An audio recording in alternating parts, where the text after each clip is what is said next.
Good afternoon, and my name is Gwyneth Cross, and I'm the Publications and Engagement Manager here at CTPSR, Center for Trust, Peace and Social Relations. I'm very pleased that you could join us this afternoon for this book launch for the Edward Elgar Research Handbook on Democracy and Development that was edited by Professor Gordon Crawford from CTPSR and Professor Abdul-Gafaru Abdulai from University of Ghana Business School. We've got a little bit of a variety show for you this afternoon in that we'll be having a presentation from the editors as well as some video contributions from the authors. And I would just like to thank those authors who have been able to join us today. So thank you so much. And I'll hand over to you, Gordon Abdul-Gafaru. Thanks very much, Gwyneth. And welcome everyone to this book launch, the Research Handbook on Democracy and Development. Published by Edward Elgar. Elgar has a number of handbook series, but this handbook is the first in a new series on development issues. So why the need for this handbook? Well, first and foremost, the relationship between socio-economic development and political democracy is one of the most researched and debated in the social sciences, at least for over half a century or so. These debates have been ongoing about the relationship between the two. Debates that remain unresolved, and this handbook is certainly not going to resolve such debates, but we hope that it will at least bring some additional clarity to what are complex debates. And of course, one complexity entails how you look at the relationship. You can look at it in two different directions, either the impact of democracy and democratization on development, or whether socioeconomic development leads to democratic transition and consolidation. And these aren't just academic questions, they're also questions of policy. So should development be prioritized with the expectation that democratization will follow? Or alternatively, do we put societal energies into establishing a democratic polity followed by the expectation that that will be followed by economic growth and social development? As editors, we provide an introductory chapter to the book. And the first half of this introductory chapter entails an examination of how debates have evolved in this area from 1960 to 2020. And during this time, dominant perspectives have risen and fallen at different historical moments. And such perspectives have tended to emphasize the linkage in one particular direction. So what we term the old orthodoxy originated with the seminal work of Lipset in 1960, and the conclusion in his famous article was that democracy, and I quote, "Democracy is related to the state of economic development. The more well-to-do a nation, the greater the chances it will sustain democracy." And Lipset identified what he called the social requisites for democracy, including income and education levels, and concluded that economic development facilitated democracy. However, a shift came in the immediate post-Cold War period, with the emphasis then on democracy as a means to favorable developmental outcomes such as economic growth, poverty reduction, more equitable income distribution. In other words, this new orthodoxy at that time, no longer so new, but that orthodoxy was a reverse in the causal direction, this time from democracy to development. And this was an orthodoxy that was espoused by many Western governments, especially in their aid policies. But what does the academic evidence tell us about the relationship between the two? Well, I think we can say that the research evidence over the years has been mixed and ambiguous. It's often asserted that the correlation between wealth and liberal democracy is one of the strongest and most enduring relationships in the social sciences. In many respects, this is just a truism, a sort of simple statement of the fact that the wealthiest nations also tend to be liberal democracies. And of course, correlation is not causation and also doesn't indicate the direction of travel. And the real world evidence also demonstrates that successful industrialization can occur under authoritarian rule. The example in the 1970s and 80s of the East Asian tigers, South Korea, Taiwan, Singapore, Hong Kong is the most obvious example of that. But if autocracies provide some examples of successful development, then they can also provide some of the worst examples of brutal military dictatorships and of elite enrichment dictatorships. So at times, perhaps, we can only value democracy in itself and perhaps for the agency that it provides that can then facilitate development. So I think it's safe to say that no political regime guarantees economic growth and welfare. And another important point is that we need to differentiate between both different forms of democracy and autocracy and the developmental outcomes that they bring. Let me hand over at this point to Abdul-Gafaru. Thanks so much, Gordon. Apart from the unresolved nature of the debates, the ambiguous and mixed nature of the evidence that Gordon pointed out to, there are also a couple of more recent contemporary developments that we think make this book especially timely and important. The problem of rising inequalities, the issue of rising autocracy, and the increasing recognition of the importance of state capacity, not democracy per se, for development. Okay, so the sharp rise in global inequalities is certainly recognized as one of the most significant issues of concern of our time. And former US President Barack Obama described this as the defining issue of our time. When we take a look at the nature of the SDGs, we get a clear understanding or picture of the extent to which the problem of rising global inequalities has been a major issue. I mean, Goal 10 focuses specifically on reduced inequalities, and Goal 5 is mainly on the issue of reducing gender inequalities and so on and so forth. I mean, on the one hand, we do know that democracy is based on the principle of political equality, the idea of one person, one vote. But we also know that there is quite a lot of evidence suggesting that in many contexts, democratic electoral competition has actually been responsible for deepening socio-economic inequalities. And my own country case, Ghana, is very illustrative of this problem. Part 6 of this book actually focuses on inequalities and democracy, and we have 3 chapters in this part of the book. The second key contemporary issue we think makes this book quite important is the problem of rising autocracy. One outcome of the current disillusionment with democracy has to do with the rise of right-wing authoritarian populist regimes.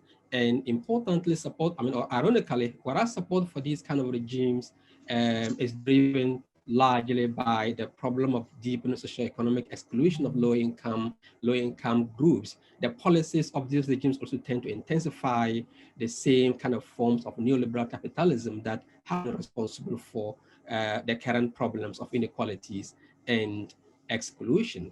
And importantly, we also do have chapters in this book that these issues, and part 2 specifically focuses on capitalism, democracy, and autocracy. The third key issue that we think kind of makes this book quite important in current kind of discourses or debates around the issue of democracy and development is the growing recognition of the important role of state capacity for shaping countries' development trajectories, and of particular interest in this, or of particular importance in this aspect, to the emerging literature on political settlements, which places a lot more emphasis on the nature of the horizontal and vertical distribution of power in society in shaping its development prospects. I mean, what this literature suggests primarily that what matters more in shaping a country's development prospects is not simply the question of whether it is democratic or autocratic, but more importantly, the question of whether those in power feel secure enough to be able to pursue long-term policies in the national interest, and whether ruling regimes are secured or not, sufficiently secured enough to think and act in the long-term interest depends on how vulnerable they are to excluded elite factions and more powerful factions of lower-level factions of ruling regimes. And our book is also important in this context because it does include chapters that look at how different forms of autocratic regimes shape economic and human development outcomes. So in terms of the structure of the book, the handbook is divided into 8 parts with 28 chapters, which can be found in this table of contents. Okay, so the 8 parts are as follows. Part 1 is on definitions and interlinkages, and that's about the relationship between democracy and development. It has 4 chapters in it. Part 2 is on the theme capitalism, democracy, and autocracy. Part 3 focuses on regional perspectives with contributions bordering on Africa, Latin America, Asia. Part 4 is on international institutions and aid policy. Part 5 is on democracy and conflict transformation. Part 6 is on inequalities and democracy. Part 7 focuses on deepening democracy. And finally, the last part is on democratic development and the environment. So let me please hand over to Gordon to take us through what is to follow in the rest of this launch event. Thanks very much, Abdul-Gafaru. So what we have coming next is 4 pre-recorded videos by some of the chapter authors. We divided these into 4 themes: definitions and interlinkages, linkages and outcomes, impact on inequalities, and regional and country perspectives. And we're very grateful to Gwyneth for recording these videos with chapter authors, and she's edited the videos for this launch, but the longer videos on many of the chapters are available at the CTPSR YouTube channel at this link. So the first video is on definitions and interlinkages, and we're very fortunate to have all 4 authors who provided the key chapters to open the book. We have them all contributing to this pre-recorded video, and we asked them a question: how can the 2 key concepts be defined, and what are the possible interlinkages between them? So we have Sven-Erik Skarning on democracy, Ija Ranta on development, Alina Rocha Menakal on the interlinkages between the 2 concepts, and then Dali Josi-Shozovic on Amartya Sen and his concept of development as freedom.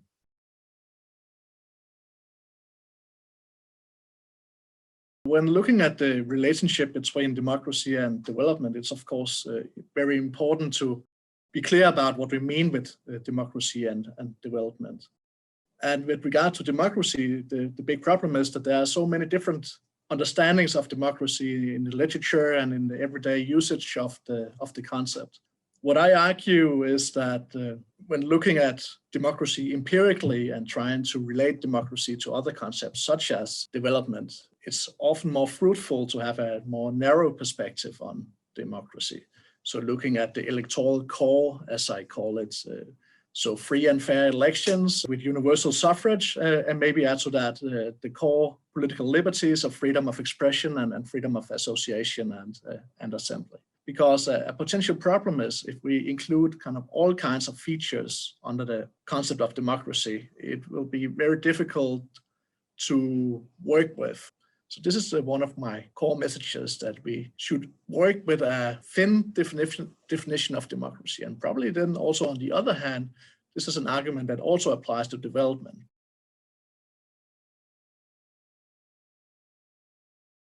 Development is an intrinsically complex term with multiple meanings. In the post-World War II era, this multidimensional concept provided an overarching framework for imagining and organizing relationships between South and North. Development as industrialization, technical advancement, and the exercise of individual liberties was intimately tied to the notion of Western democracy, thus establishing the development democracy nexus, which my chapter critically unravels. Western economic and political conditions were portrayed as the norm, thus legitimizing Western interventions.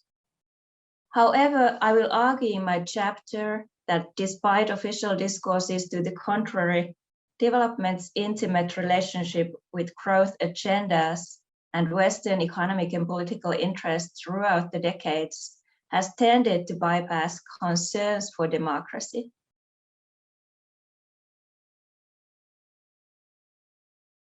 The positive correlation between wealth and democracy is one of the strongest and most enduring relationships in the social sciences. Yet, as strong as this correlation is, it does not mean causation.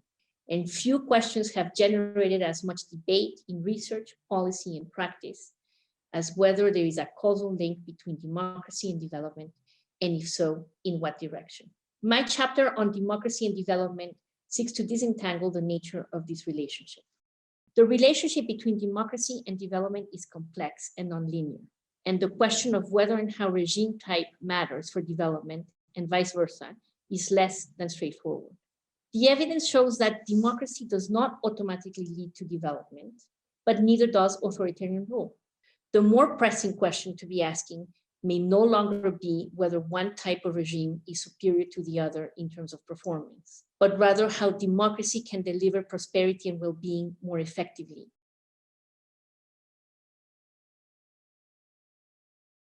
The capability approach developed by Sen sees development as the expansion of human capabilities. Capability being a person's ability to be and do what she or he has reason to value. At the same time, as capability represents substantive freedoms, development could be seen as freedom, where freedom is both the means of achieving development as well as the end. Freedom is at once the means and the end of development. For Sen, it can be achieved within the framework of a democratic polity. Indeed, Sen's capability approach is committed to a democratic polity, not merely in terms of majoritarian rule, but in terms of the political spaces available within a democratic state. Democratic participation and deliberation are the hallmarks of the democracy pictured by him. Sen's capability approach to development as freedom necessitates participatory democracy. Right. So the second video, for this, we collected together a number of authors from different parts of the book and asked them to address the question, what are the key linkages and outcomes for democracy and development analyzed in your chapter? So we have 5 authors here. We have Rita Kiki Idotsi on neoliberal democracy versus neoliberal authoritarianism, Karl-Henrik Knudsen on autocracy and variations in economic development outcome, Maud Anders Andreasen on human rights and development, Alison McCulloch on consociational democracy, and Matthew Evans on transitional justice.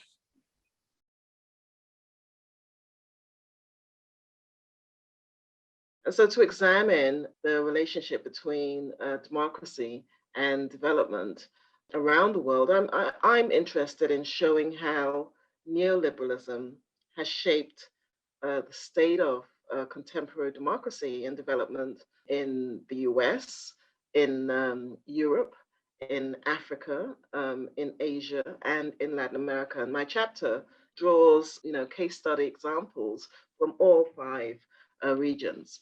I ask, how do neoliberal democracy and authoritarian neoliberalism help us to understand the relationships between democracy and development and capitalism? I claim that neoliberalism has actually undermined democratization all around the world, the advanced industrial world, the developing world, and it's done so by increasingly destabilizing liberal democracy.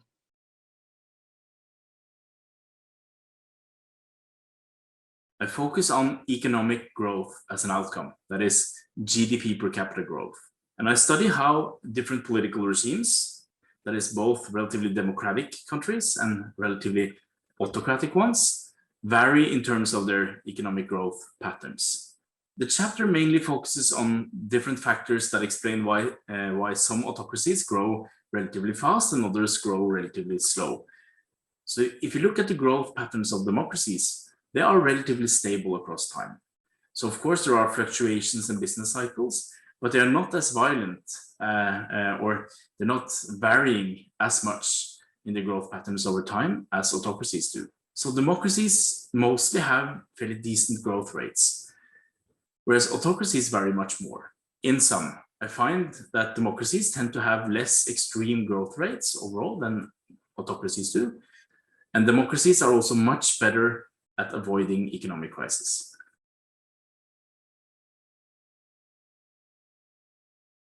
This chapter is about bringing human rights and development together. The point of development and human rights is that human rights is bringing some normativity into the development discourse. Human rights and development also gives us the scope for rethinking development, what development is about. And what human rights in a sense is quite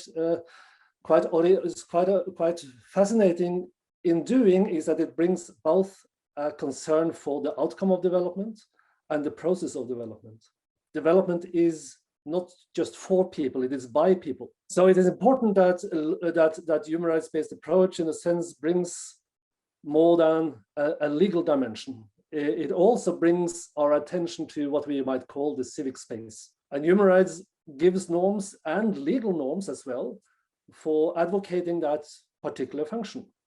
They give people the right to organize, give the people the right to have a voice.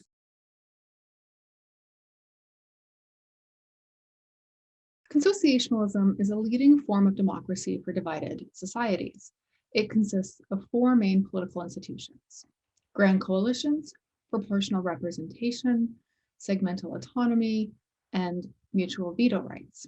It is designed to facilitate the political representation and participation of ethnic majorities and minorities in government together. It has been adopted in diverse settings around the world. In recent decades, it has also become a central means for ending war and building peace. As a conflict transformation device, consociationalism has a mixed record. It works in some places on some issues, but not everywhere all of the time.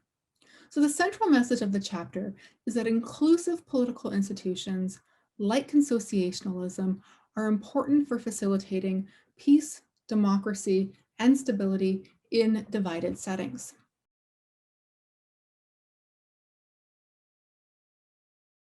I focus really on the ways that more expansive notions of development that go beyond things like GDP, which continues to be fairly dominant, though not uncontested in terms of measuring development. And more expansive notions like human development have a greater overlap with more expansive notions of transitional justice and moving into transformative justice to be concerned with socio-economic harms and structural violence rather than just interpersonal direct violence and a narrow set of human rights abuses in conflict or authoritarian rule periods, whereas narrower notions are less overlapping. But there are good reasons for thinking that both of those are less desirable than more expansive notions and don't reflect affected communities' views, so the more expansive sense are less democratic or reflect less democratic participation than might be preferred by the communities involved.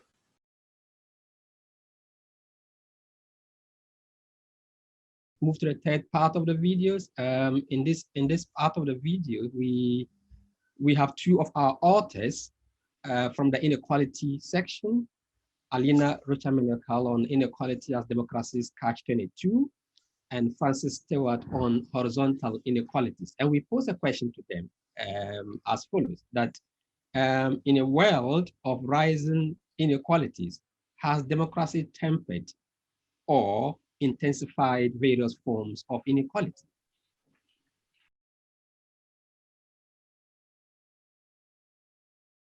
Since the 1980s, the world has experienced a profound transformation, becoming both more open and more prosperous. While in 1985, more than half of the countries in the world were under authoritarian rule, most countries today are considered formal electoral democracies. And all but 5, China, Eritrea, Qatar, Saudi Arabia, and the UAE, have held elections at the national level since 2000. At the same time, tremendous progress has been made on improving the well-being of those who are most in need. Yet the ability of democratic systems to deliver, both economically and socially, remains mixed at best. In this chapter of the handbook, I argue that inequality is democracy's catch-22. On the one hand, inequality profoundly undermines the quality and resilience of democratic governance. So if democracy is to prove resilient over time, it needs to address and redress inequality and exclusion.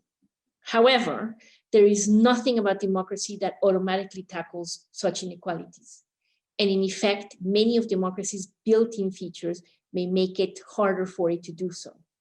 This is why inequality is democracy's catch-22.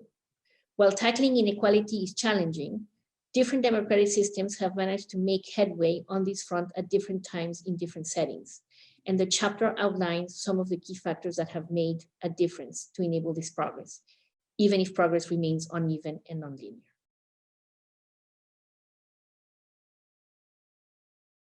Let me start by saying you'd expect that democracy would improve inequality, because if everyone's got the vote and the majority of the population will in fact have below average incomes, it's in their interest to redistribute towards themselves and they have the vote. So you would expect that to happen. Democracies do tend to have more equal distribution, but we don't know exactly whether that's because more equal countries get democracy or because democracies deliver more equality.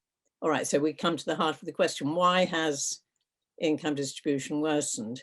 And I think it's partly the impact of globalization, free trade, the possibility of getting very low wage goods from abroad, which depresses wages. It's a whole package of policies which come to be described as neoliberal, which essentially unravel the interventions of the state, reduce the power of trade unions, and so on. And these tend to worsen inequality. And we come back, though, to the question I started. Why do people vote for these policies? I think what we have is something approaching a plutocracy rather than a democracy, in the sense that political parties get their money from rich companies, and they, the richer the party, the more they serve the interests of rich companies, and they pervert democracy. So I think that in short is how I'd answer the question.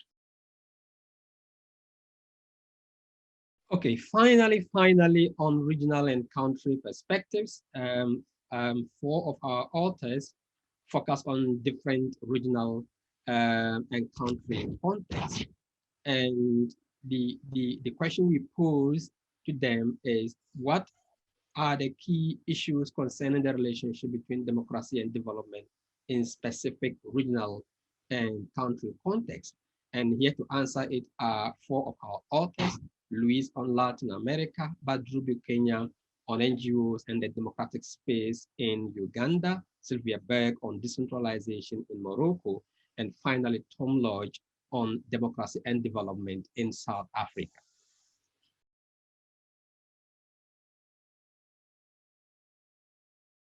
In my chapter, I explore the relationships between democracy and development in Latin America, including the Caribbean region.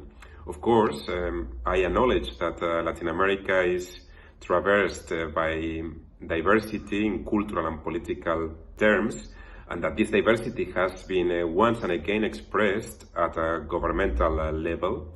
So there are risks in trying to approach analytically this region as homogeneous. It is nevertheless questionable that Latin America, and particularly since the late 1990s, when different post-neoliberal movements start to gain shares of institutional power in different countries of the continent, this region has been home to significant, widespread processes of political and economic experimentation. And it's been home to some actual transformations in these realms.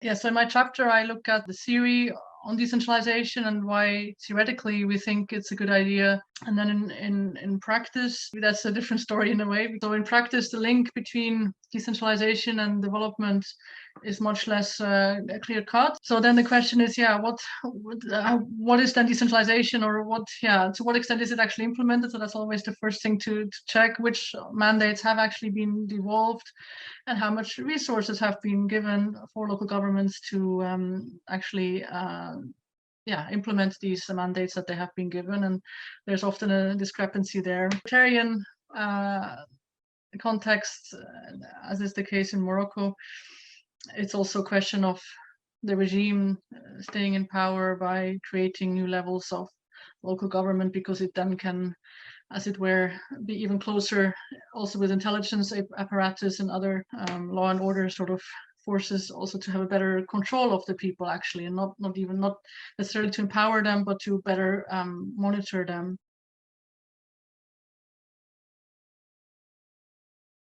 For the purposes of my chapter, I focused on the role of representing the interests of the vulnerable, the marginalized in society. I looked at this aspect by looking at the nascent oil sector in Uganda. Unfortunately, as we know, that the discovery of oil in many of African countries has not been followed by very positive developments. In most cases, people or observers note what they call an oil curse, as opposed to an oil blessing in most countries. Uganda is a country where the government is quite suspicious of civil society. Okay, most actors within civil society, the government is suspicious of them, thinking that that they represent interests of Uganda's or the country's enemies, as opposed to representing the interests of Ugandans.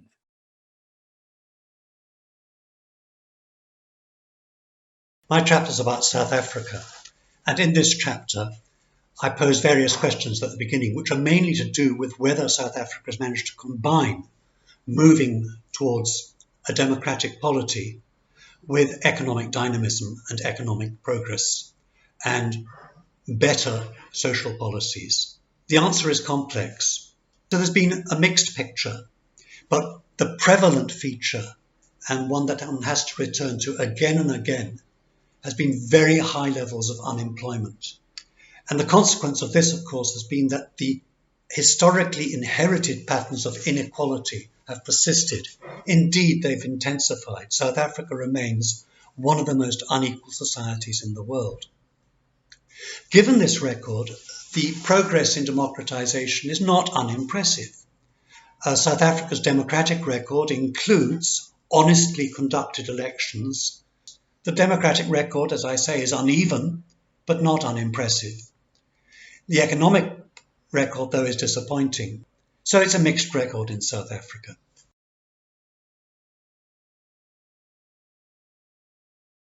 Thank you very much to Gordon and Abdul Abdul-Gafaru for giving that introduction to the handbook, and of course also to all of the authors who participated in recording the videos. I will make sure to put a link in the chat to the full videos, because unfortunately we did have to abridge them to fit them all in. The fantastic thing about the book is that it has 28 authors. It does make it a bit harder to fit all the videos in a book launch, I'm afraid. Well, I suppose I could ask something to start everybody off. You mentioned this is the first handbook of its type, and I think that's hugely important. And I would also like to point out that at least at the moment, Edward Elgar does have the first chapter available on its website. So if you're not an author and you haven't read it, I would certainly encourage you to do so, because it's a really great overview of the handbook. Given the importance of the topic, and this is something for the editors or any of the authors, why do you think that it's taken so long for a handbook of this type?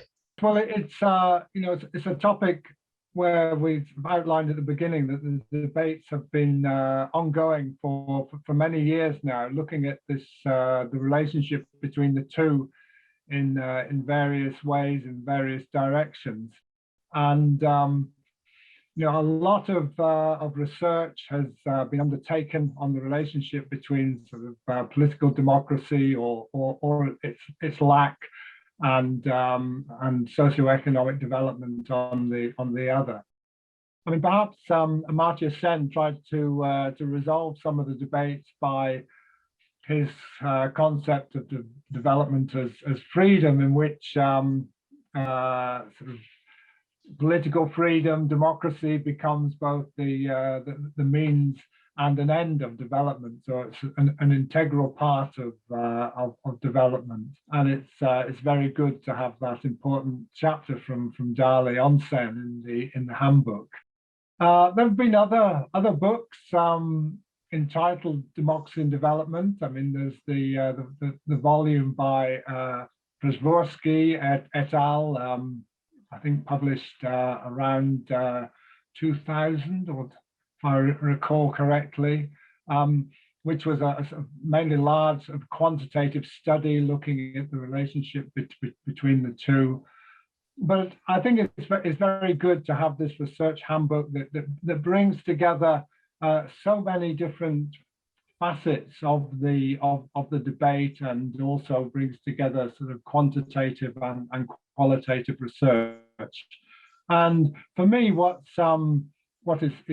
is good about this handbook is that we asked authors to include their own empirical research as much as possible. So it's not just sort of overviews of topics or based on secondary literature, but in many chapters, in most chapters, the authors have integrated aspects of their own research and their own empirical data. So I think it's timely in that respect. Great, thanks, Gordon. And I see a few hands up from the authors, hopefully chiming in. So if we want to have Tom, and then Kiki, and then Sylvia. 2 points. I think one of the reasons why it's taken as long as it has for a contribution to development debates as powerful and as big and as ambitious as this one to appear has been the extraordinary, really strange persistence in policy-making circles of the same set of ideas about development, a set of ideas which shaped the way that policy was made in the 1990s and really hasn't changed very much since then. I know that experts who work in policy institutes or academics, their thinking has shifted, but politicians, people who make policy, are still locked into, even in countries which are at the receiving end, of the sort of neoliberal ideas which many of the chapters in this volume challenge. So I think it is a timely moment for this book to appear, but I worry about the disconnect between the academic study of development and the world inhabited by many of us, and the world where policy gets made. Well, thank you, Gwyneth, and I just want to say a congratulations to Gordon Crawford and Abdulai Abdulai for publishing, what is going to be, I think, a landmark intervention in a very important time. My question actually links to that. Just want to pop a scenario. In global politics today, as President Joe Biden, meets with his Western allies at the G7 meeting, he positions the world to reconnect Western democracies against what he calls the world's autocracies, led by Russia and China, who he claims, or who they self-determinedly claim should pursue development first. What does this handbook have to offer in deciding that new global fight? Questions to Gordon and to Abdul. The whole issue actually remains very, very complicated in terms of whether, the question of whether democracies are much more, kind of better place to lead to better socio-economic development outcomes than other forms of political regimes. What some of the chapters in this book, especially the chapter by Alina, actually highlighted the need to actually go beyond these kind of straightforward regime type debates. The evidence is very clear that, of course, democracy is important, but democracy is actually important and matters for its own right, not necessarily for certain social economic development outcomes. And it's important that we refocus the debate beyond the question of whether democracy versus other forms of governments or regimes, to the question of how best democracies can be better positioned to lead to better development outcomes. And I think that the emerging literature on political settlements is quite critical in this direction, which is more or less moving us away a little bit from the strict regime type debates, to addressing questions of how regimes of societies can be organized and paying particular attention to the important role of the distribution of power, how and whether it actually puts those in power in positions of vulnerability, and whether that gives them the kind of leverage to be able to think and act in the long-term interest of national development. So I think even though the debate is very old and has continued to kind of rage on, where the direction or the emphasis is actually leading us to, in my view, is to move beyond the whole question of whether which particular regime types matter. There is no question that democracies are much better placed for the pursuit of various forms of development. But at the end of the day, it is not just simply the question of democracy, but how these kind of regimes can be reshaped in a way that put those in power and make them more committed and interested in the development kind of prospects of low people at the lower level.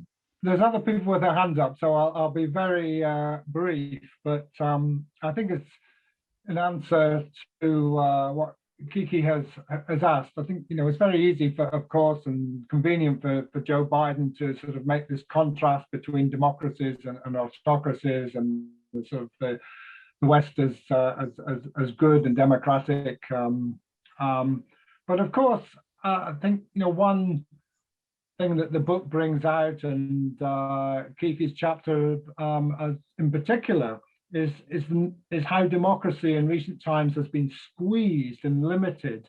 What's sometimes known as neoliberal democracy. What Francis Stewart said, that we should rather use the term plutocracy rather than democracy, which I think is very appropriate. On the other hand, autocracy, we can't just dismiss it, because it can historically, as well as contemporarily, perhaps it's also been shown that at times it can deliver the whole sort of developmental state model. So perhaps what is more ideal as a sort of democratic developmental state, because democracy certainly has certain values in itself. It provides the agency through which people can try and act to reduce inequalities on the one hand. Okay, let me finish there. Thank you. Just very briefly, first of all, congratulate all of us for the book and the editors, of course, in particular, and thanks for all the hard work. And yeah, I just was triggered what Francis Stewart said about also plutocracy, and I was sort of wondering, yeah, if this is now a universal phenomenon, also not just in the developing world, but also in the global north, whether, yeah, is there some agreement on that? And obviously, what's the way out, or are we just going to see this type of democracy becoming the mainstream, or are we ever going to sort of go more back to the ideal type that we teach our students? And yeah, I was just wondering whether there's a perspective maybe in the book that I unfortunately haven't had a chance to read yet, but whether there's a sort of a more positive outlook maybe somewhere. Thank you. Thank you so much, and well done to both of you. This is an astonishingly important and timely volume, and I haven't got the privilege of having read it, but I want to put two observations which matter to me, and they were provoked really by Tom's view about the disconnect between the academy and policy. And that is, I think that overemphasis on the nature of democracy at a time of huge dynamic change, I don't want to be at the expense of development objectives and the movement forward. And maybe the two things that are really of interest to me is that we're moving perhaps away from a democracy autocracy spectrum to one in which global power competition is going to be far more influential, and the impact of the competition between global power on the development needs of our globe are huge. And maybe that's the next handbook, Gordon. But the second point is really just a question whether a new lens on this might be to look at the concept of accountability, which is critical and is implicit in the relationship between development and democracy, and trust. And there's a very interesting new work by Fukuyama on trust and dignity that I think plays out really powerfully in this sort of space. So well done. I'm really looking forward to reading it.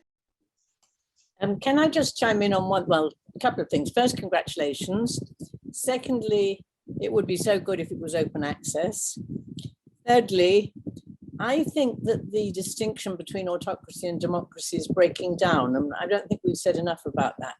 I was just thinking about the countries around the world: India, Philippines, Zimbabwe, Uganda, Hungary, Poland. They're just increasing in a terrifying way, and I think that's a new area that we've got to look at.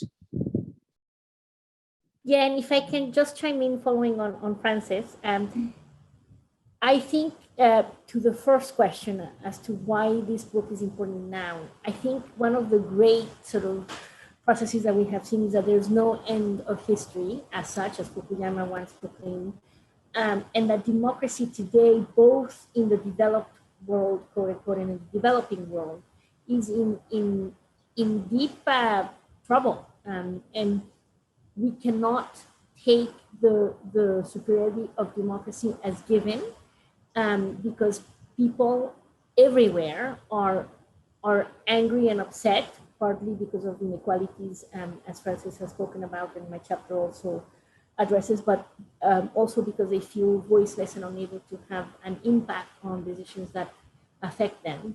And unless and until democracy somehow is able to deliver on people's needs and expectations and priorities, it will remain quite challenged by other models that may look superior from the perspective of actually addressing those needs, even if we know that for every China you'll have other authoritarian systems that will do much worse. So I think the real challenge at the table, and this is why I was suggesting that it's important to move beyond the development democracy conundrum. The real challenge of the table is how democracy can deliver through ways that are inclusive, but that also address the very real needs and priorities of different people in different places.